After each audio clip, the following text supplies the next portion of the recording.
So you guys ready for Snowmageddon 2.0?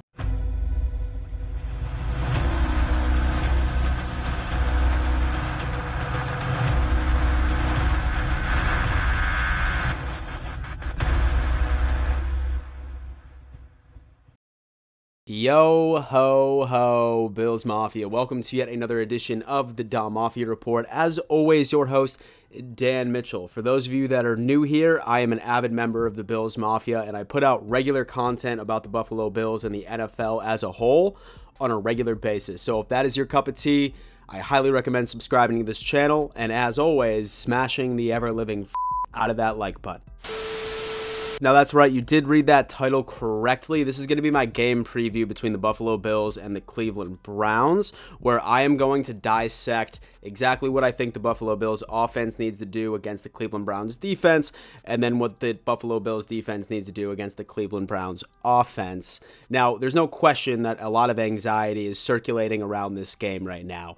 Maybe it has to do with the fact that some meteorologists are calling for anywhere between 2 to 6 feet this weekend of snow, or maybe it has to do with the fact that the Buffalo Bills have simply just not looked the same since the second half of the Green Bay Packers game. Obviously, we dropped 2 L's in a row with the Jets and the Vikings, where I'm still feeling a lot of pain from. Thanks for asking. But now presents an opportunity for the Buffalo Bills to bounce back. And frankly, it's getting to the point where I'm saying this is a must win. I think that we can, and we're going to dissect exactly why I believe that. But right before we get into it, I do want to give just a giant shout out to today's sponsor, and that just so happens to be Prize Picks. Prize Picks is hands down the #1 player prop bet platform on the market today. Super easy to use. Simply just pick anywhere between 2 to 6 players, and say, for example, that you guess correctly whether or not that it's above or under the projections of each player that Prize Picks highlights. You could see some crazy payouts. For example, they just lost their 6-player parlay, and if you get all 6 of those right, they multiply your deposit by 25 if you win. The best part about it is that they're hooking up my audience. The second that you download Prize Picks, if you put in code AFC East, they will match your initial deposit 100% all the way up to $100. It's basically free money, and if you know what you're doing, you can turn that into easy money. So whatever you're doing, stop this video and download Prize Picks today. Second and last announcement, the AFC East Roundtable is coming to Buffalo, New York on Saturday, December 17th, the night before Bills and Dolphins. We have rented out an entire bar. This is going to be an exclusive party for everybody that enjoys the AFC East Roundtable. There's going to be prizes. There's going to be a spread of food, drink specials, and you're going to have an opportunity of meeting TD, Master at Work, Richie, and myself. Link is in the description. We want to see you guys there, and we certainly hope we do. So yeah, Dom Mafia, this is going to be a game that I am not particularly looking forward to. Maybe it has to do with the weather conditions. In fact, honestly, I'll just be completely frank with you. I think the weather conditions have everything to do with this game. I think that when you come to a realization that the Buffalo Bills have yet to really establish any sort of running game outside of Josh Allen, these conditions call for a stout running game. Unfortunately, the Cleveland Browns just so happen to have that. So this game, I have really weird energy going into it, but I'm trying my hardest to stay optimistic. Starting off, we have to examine this offense. And it all starts with a quarterback, and that's going to be Jacoby Brissett, right? He has very clearly been a backup quarterback that is filling in for the starter in Deshaun Watson. Watson just came back to practice this week, but he's not eligible to play until the Houston Texans game 2 weeks from now. So Brissett is who we are going to see.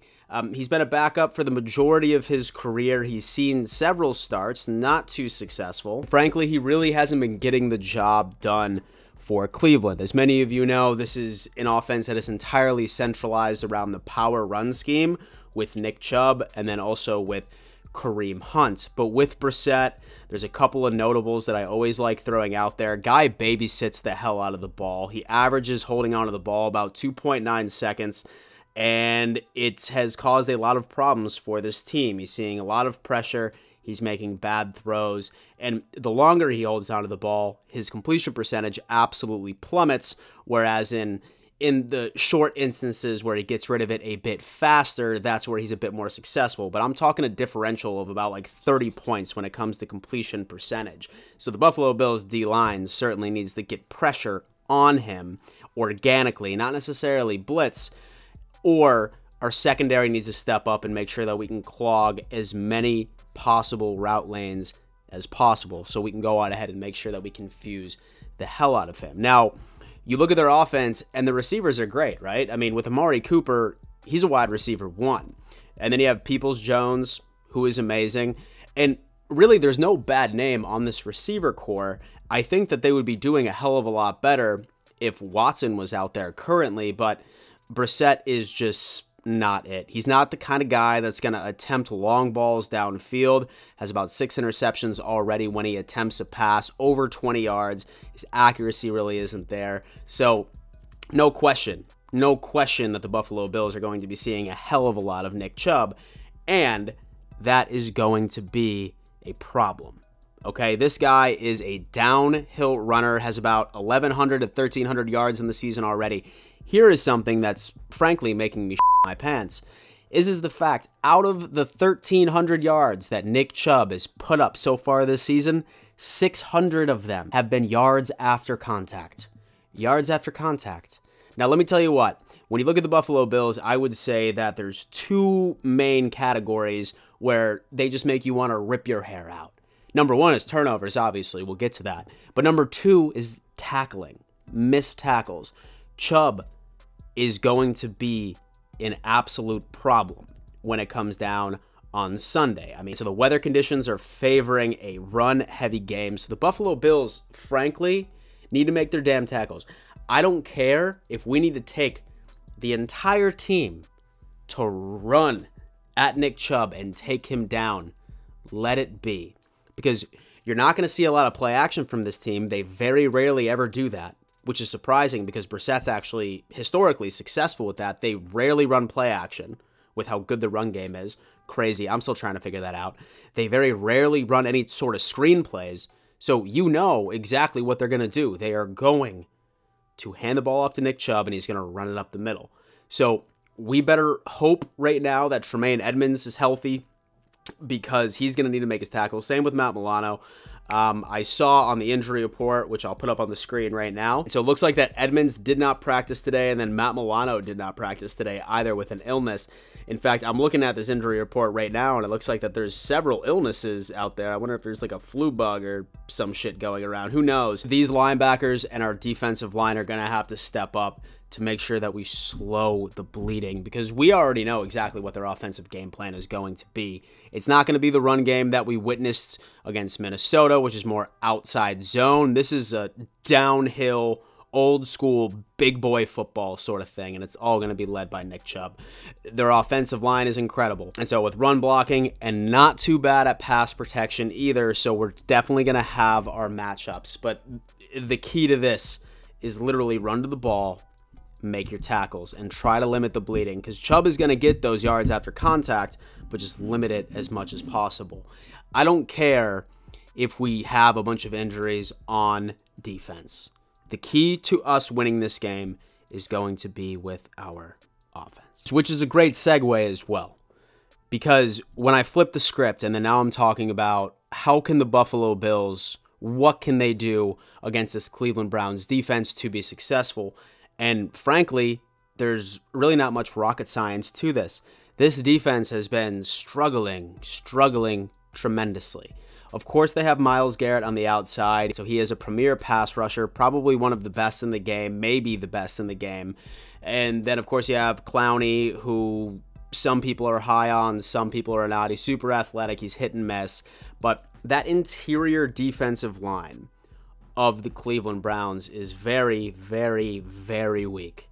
You do not want that rotation on any single football team, and that's exactly why that I think the Buffalo Bills literally need to run the ball with Devin Singletary and Josh Allen as well. And for the love of God, if it's successful, which statistically it is proven to be successful against this team, don't give up. Even if you have a 2-score lead, a 3-score lead, don't fix what's not broken.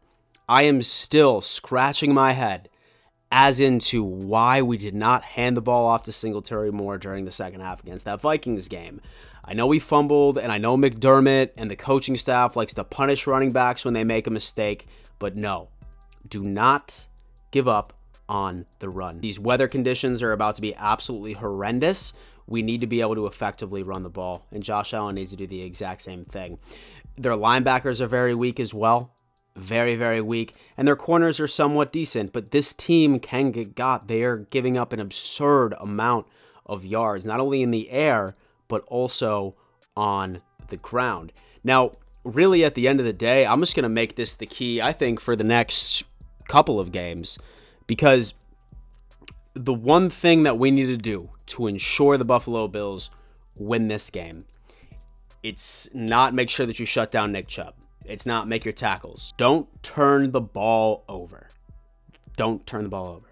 With every single loss the Buffalo Bills have racked up this year, we've only lost by a total of 8 points. Very, very close games. Each and every single one of those L's, what do they have in common? Giving the ball gift wrap to the other team to keep them in. To keep them in the conversation.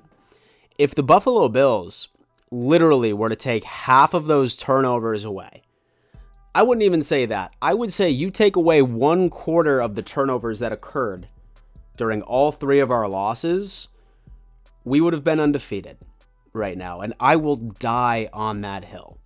I don't care how injured our defense is. If we didn't turn the ball over, we would be an undefeated team, or frankly, we would be a 1-loss team. It's just how it is. We're still leading the league in offensive yards per game, number 1, and 3rd in scoring. The only reason we have lost 3 games is because we turned the ball over. Don't give the Cleveland Browns a chance. Don't. Luckily, with the Cleveland Browns, they have not taken the ball away often this year at all. In fact, I think they're bottom 5 in the league for overall turnovers. I think they only have 3 interceptions on the year, maybe like 1 or 2 fumble recoveries, but it's a rarity. So this is a perfect game to play clean and responsible football, hold on to it, and just play efficient. So this defense really doesn't scare me outside of Myles Garrett. I think that as long as we can go on ahead and just double team him, because like I said, his defensive tackles really aren't that good. They've been struggling tremendously, and I'm talking all 4 through the rotation that get rotated out. They're not a threat at all. So once you do that, just run the ball up the gut, run against this defense. You can do it. Their linebackers are not athletic. They're not wildly fast. Go on ahead and make them pay on the ground, and then make the passes that you need to. They say that the snowstorm should be over by Sunday, maybe a little bit into the morning, but the conditions are going to be slippery. Just play safe, smart football, and I think the Buffalo Bills will be able to come out on top. As far as a final score prediction is concerned, I'm going to go 24-17 Buffalo Bills. 24-17. I see Josh Allen having a lot of rushing yards. In fact, I'm calling about 70 to 80 yards on the ground from him. He's going to be utilizing his legs a little bit just so that he can get out of his midseason slump. Maybe a couple of splash passes, but this is going to be like old school big boy football. 24-17 is my final score prediction. So do me a favor, leave a comment. What is your final score prediction? Always love to hear that. Dom Mafia, thank you so much for tuning in to yet another edition of the Dom Mafia Report. And before I let you go, you better always remember, let's go Buffalo.